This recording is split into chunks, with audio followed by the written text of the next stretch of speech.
ಇನ್ನು ವಿಧಾನಸೌಧದಲ್ಲಿ ಮಾಧ್ಯಮಗಳ ಸ್ವಾತಂತ್ರ್ಯವನ್ನ ಹತ್ತಿಕ್ಕೋದಕ್ಕೆ ಸರ್ಕಾರ ಮುಂದಾಗಿದೆ. ವಿಧಾನಸೌಧದಲ್ಲಿ ಸರ್ಕಾರ ಸೂಚಿಸಿದ ಸ್ಥಳದಲ್ಲಿ ಮಾತ್ರ ಮಾಧ್ಯಮಗಳಿಗೆ ಎಂಟ್ರಿ ನೀಡೋದಕ್ಕೆ ಮುಂದಾಗಿದೆ. ಸಿಬ್ಬಂದಿ ಆಡಳಿತ ಸುಧಾರಣಾ ಇಲಾಖೆಯಿಂದ ವಾರ್ತಾ ಇಲಾಖೆಗೆ ಪತ್ರ ಬರೆಯಲಾಗಿದೆ. ವಿಧಾನಸೌಧದಲ್ಲಿ ನಿಗದಿಪಡಿಸಿದ ಸ್ಥಳದಲ್ಲಿಯೇ ಬೈಟ್ ಅನ್ನ ತಗೋಬೇಕು. ನಿಗದಿತ ಸ್ಥಳ ಬಿಟ್ಟು ಬೇರೆ ಕಡೆ ರಾಜಕೀಯ ನಾಯಕರನ್ನ ಮಾತಾಡಿಸುವಂತಿಲ್ಲ. ಡಿಪಿಆರ್ ಇಲಾಖೆಯಿಂದ ವಿಧಾನಸೌಧದಲ್ಲಿ ಅಂಧಾ ದರ್ಬಾರ್ ಆದೇಶವನ್ನ ಹೊರಡಿಸಲಾಗಿದೆ. ಭದ್ರತೆಯ ನೆಪದಲ್ಲಿ ಮಾಧ್ಯಮಗಳ ಮೇಲೆ ಸವಾಲಿಗೆ ಮುಂದಾಯಿತ ಸರ್ಕಾರ. ಕಳೆದ ವಾರ ವಿಧಾನಸೌಧದಲ್ಲಿ ಡಿಪಿಆರ್ ಸಿಬ್ಬಂದಿ ಕಳ್ಳತನ ಮಾಡಿದ್ದ 300 ಗ್ರಾಂ ಚಿನ್ನವನ್ನ ಕದ್ದಿದ್ದು ಸಾಕಷ್ಟು ಚರ್ಚೆಗೆ ಗ್ರಾಸಾಗಿತ್ತು. ಈ ಸುದ್ದಿ ಬಯಲು ಮಾಡಿದ್ದಕ್ಕೆ ಮಾಧ್ಯಮಗಳ ಮೇಲೆ ಸರ್ಕಾರ ಸಿಟ್ಟಾಗಿದೆ.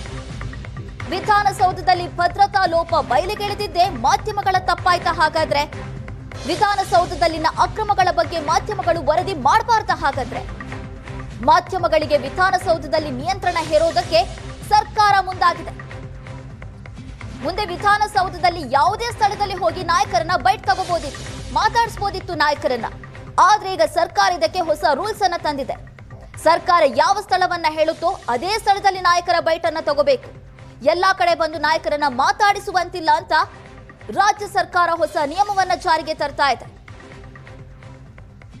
ಇದು ವಿಪಕ್ಷಗಳ ಕೆಂಗಣಿಗೂ ಕೂಡ ಗುರಿಯಾಗ್ತಾ ಇದೆ.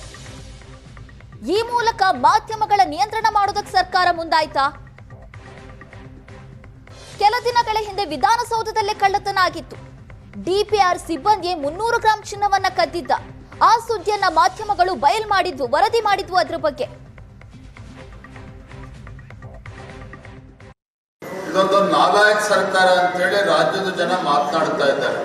ಇದಕ್ಕೆ ಮುಷ್ಟಿ ಕೊಡುವ ರೀತಿಯಲ್ಲಿ ಮತ್ತೊಂದು ನಿರ್ಧಾರ ಇವತ್ತು ತೆಗೆದುಕೊಂಡಿರುವಂತದ್ದು.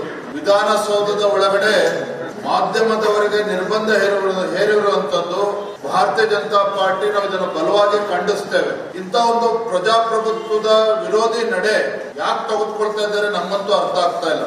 ಈ ಸರ್ಕಾರ ಒಂದೊಂದು ನಿರ್ಣಯವೂ ಕೂಡ ಪ್ರಜಾಪ್ರಭುತ್ವವನ್ನು ಅಣುಕಿಸುವ ರೀತಿಯಲ್ಲಿ ಈ ರೀತಿ ನಿರ್ಧಾರವನ್ನು ಕೈಗೊಳ್ತಾ ಇರ್ತಕ್ಕಂಥದ್ದು ಖಂಡಿತ ಸರಿಯಲ್ಲ. ಇಂಥ ಒಂದು ನಿರ್ಧಾರವನ್ನ ರಾಜ್ಯ ಸರ್ಕಾರ ಹಿಂತೆಗೆದುಕೊಳ್ಬೇಕು. ಮಾಧ್ಯಮಗಳ ಮೇಲೆ ಈ ರೀತಿ ನಿರ್ಬಂಧ ಹೇರುವುದನ್ನ ನಾವು ಖಂಡಿತ ಅದನ್ನು ಒಪ್ಪೋದಕ್ಕೆ ಸಾಧ್ಯ ಇಲ್ಲ. ಪಾಕಿಸ್ತಾನ್ ಜಿಂದಾಬಾದ್ ಅಂತೇಳಿ ಜಯಘೋಷಗಳಿಗೆ ಕಡಿವಾಣ ಹಾಕೋದಕ್ಕೆ ಈ ಅಯೋಗ್ಯ ಸರ್ಕಾರಕ್ಕೆ ಸಾಧ್ಯ ಆಗಲಿಲ್ಲ. ಪಾಕಿಸ್ತಾನ್ ಜಿಂದಾಬಾದ್ ಅಂತೇಳಿ ಘೋಷಣೆ ಮೊಳಗಿದ್ರು ಕೂಡ ವಿಧಾನಸೌಧದಲ್ಲಿ ಅಂತ ದೇಶದ್ರೋಹಿಗಳನ್ನ ಒಳಗಾಕೋದಕ್ಕೆ ಕಾಂಗ್ರೆಸ್ ಸರ್ಕಾರಕ್ಕೆ ಸಾಧ್ಯ ಆಗಲಿಲ್ಲ. ಲಕ್ಕೊಂಡಿಯಲ್ಲೋ ಯಾವ್ದೋ ಲಕ್ಕೊಂಡಿ ತನಪ್ಪ, ಅಲ್ಲಿ ಚಿನ್ನ ಹುಡುಕ್ರಿ, ಅಲ್ಲೊಂದ್ ಸ್ವಲ್ಪ ಕ್ಯಾಮ್ರಾ ಹಾಕಿ ಎಲ್ಲೆಲ್ಲಿ ಸಿಕ್ಕಿದೆ ಹುಡುಕಿ ಅಂತ ಅನ್ಕೊಂಡಿದ್ದು. ನೀವು ಅಲ್ಲಿ ಕ್ಯಾಮ್ರಾ ಹಾಕೋದ್ ಬಿಟ್ಟು ಮಂತ್ರಿಗಳ ಕಚೇರಿ ಕ್ಯಾಮ್ರಾ ಹಾಕಿ ಚಿನ್ನ ಹುಡುಕ್ಬಿಟ್ರಲ್ಲ, ಅದಕ್ಕೆ ನಿಮ್ಗೆ ನಿರ್ಬಂಧ ಹಾಕಿದ್ದಾರೆ.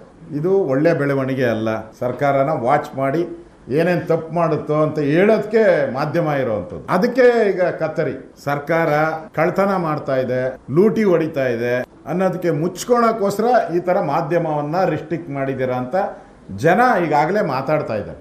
ಇಲ್ಲ, ನಾನು ಅದನ್ನು ಆದೇಶ ವಾಪಸ್ ತಗೊಬೇಕು ಅಂತ ಹೇಳ್ತೀನಿ, ಮತ್ತು ಚೀಫ್ ಸೆಕ್ರೆಟರಿಗೂ ಮಾತಾಡ್ತೀನಿ. ಇಲ್ಲಿಯವರೆಗೂ ಮಾಧ್ಯಮದವ್ರನ್ನ ವಿಧಾನಸೌಧ ಎಲ್ಲ ಮಹಡಿಗಳು ಕೂಡ ಬಿಡ್ತಾ ಇದ್ರು, ಮತ್ತು ಕಮಿಟಿ ಮೀಟಿಂಗ್ಗಳಾದಾಗ ಕೂಡ ಅಲ್ಲೂ ಬಂದು ಕೆಲವು ಹೇಳಿಕೆಗಳನ್ನು ತಗೊತಾ ಇದ್ರು. ಆದರೆ ಮೊನ್ನೆ ವಿಧಾನಸೌಧದಲ್ಲಿ ನಡೆದಂಥ ಏನೋ ಘಟನೆ ನಡೀತು, ಅದು ಪೊಲೀಸರ ವೈಫಲ್ಯತೆ. ಬಹುಶಃ ಯಾರೋ ಷಡ್ಯಂತ್ರ ಮಾಡಿರ್ಬೋದೋ ಇಲ್ಲೋ ಆಕಸ್ಮಿಕವಾಗಿ ಆಗಿರ್ತಕ್ಕಂಥ ಘಟನೆಗೆ ಇವತ್ತು ಮಾಧ್ಯಮದವರು ವೆಸ್ಟ್ ಗೇಟ್ ಬಿಟ್ಟು, ಅಂದರೆ ಕೆಂಗಲ್ ಹನುಮಂತಯ್ಯನವರ ದ್ವಾರ ಏನೈತೆ ಅಲ್ಲಿ ಬಿಟ್ಟು ಇನ್ನೆಲ್ಲೂ ಕೂಡ ಸಂದರ್ಶನವನ್ನು ತಗೊಬಾರ್ದು, ಬೈಟ್ ತಗೊಬಾರ್ದು ಅಂತೇಳಿ ಸರ್ಕಾರದ ಆದೇಶವನ್ನು ಮಾಡಿರ್ತಕ್ಕಂಥದ್ದು ಇದೊಂಥರ ಪ್ರಜಾಪ್ರಭುತ್ವದ ಮೇಲೆ ಮತ್ತು ವಾಕ್ ಸ್ವಾತಂತ್ರ್ಯದ ಮೇಲೆ ಮಾಡಿರ್ತಕ್ಕಂಥ ಒಂದು ದಾಳಿ ಅಂತೇಳಿ ನಾನು ಭಾವಿಸ್ತೀನಿ.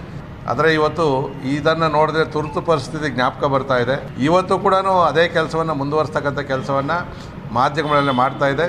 ನೀವೇನು ಭದ್ರತೆ ಲೋಪ ಇದೆಯೋ ಅದನ್ನು ನೀವು ಸರಿ ಮಾಡಿಕೊಳ್ಳ್ರಿ. ನಾನು ಒಬ್ಬ ಶಾಸಕನಾಗಿ ಇದನ್ನು ಖಂಡಿಸ್ತೀನಿ, ಮತ್ತು ತಕ್ಷಣ ಸರ್ಕಾರ ಈ ಒಂದು ಏನು ಸುತ್ತೋಲೆ ಇದೆಯೋ ಅದನ್ನು ವಾಪಸ್ ಪಡಿತಕ್ಕಂಥ ಕೆಲಸ ಮಾಡಬೇಕು.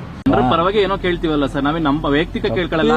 ಇಂಥ ಕಡೆನೇ ಬೈಟ್ ತಗೊಳ್ಬೇಕಂತ ನಿರ್ಬಂಧ ಹಾಕೋದು ಎಷ್ಟು ಮಟ್ಟಿಗೆ ಸರಿ ಅಂತ ಸರ್? ಅದನ್ನಾಯ್ತು, ಯಾರಿದೆ ನಮ್ಮ ಸಿಎಂ ಸಾಹೇಬ್ರು ಹೇಳಿದ್ದಾರೆ, ಯಾರು ಹೇಳಿದ್ದಾರೆ? ಸಿಬ್ಬಂದಿ ಮತ್ತು ಆಡಳಿತ ಸುಧಾರಣೆ ಇಲಾಖೆ ಆಡಳಿತ ಸುಧಾರಣೆ ಅವ್ರಿಗೆ ಯಾರೇನು ಡೈರೆಕ್ಷನ್ ಬಂದಿದೆಯೋ ಗೊತ್ತಿಲ್ಲ ನನಗೆ.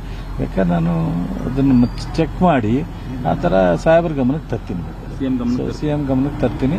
ಸೊ TVRಗೆ ಒಂದು ಸ್ವಲ್ಪ ಇರಲಿ, ಅವರು ಮಾಧ್ಯಮನೂ ಇಂಪಾರ್ಟೆಂಟ್. ಇಲ್ಲ, ಆ ಥರದ್ದೇನಿರಲ್ಲ. ನಿಮಗೆ ಅವ್ರ ಕಾನೂನಿಗೆ ಬರೆದಿರೋರು ಇಲ್ಲ ಮಾಡಿರೋರು ಏನು ಅರ್ಥದಲ್ಲಿ ಮಾಡಿದಾರೋ ಇಲ್ಲ ಏನು ಅಂತ ತಿಳ್ಕೊಂಡು ಮಾತಾಡಬೇಕು. ನನ್ನ ಅನಿಸಿಕೆ ಪ್ರಕಾರ ನಿಮ್ಗೆಲ್ಲರಿಗೂ ಸ್ವಾತಂತ್ರ್ಯ ಕೊಡೋಂಥದ್ದು ನಮ್ಮ ದೇಹ. ಅದು ಇವತ್ತು ನಿಮ್ಮ ಮೂಲಕ ಪ್ರತಿಯೊಬ್ಬರಿಗೂ ನಮ್ಮ ಇಲ್ಲಿರೋಂಥ ಮನಸ್ಥಿತಿಗಳು ಹರಡೋಂಥ ಶಕ್ತಿ ನಿಮ್ಮ ಕೈಲಿ ಇದೆ. ಸೊ ಹಾಗಾಗಿ ನಿರ್ಬಂಧ ಹಾಕೋಂಥದ್ರಲ್ಲಿ ನಾವು ಯಾವುದೇ ಕಾರಣಕ್ಕೂ ಮಾಡಿಕೊಡ್ದು ಅನ್ನೋದನ್ನು ನಾನು ಹೇಳಬಲ್ಲೆ.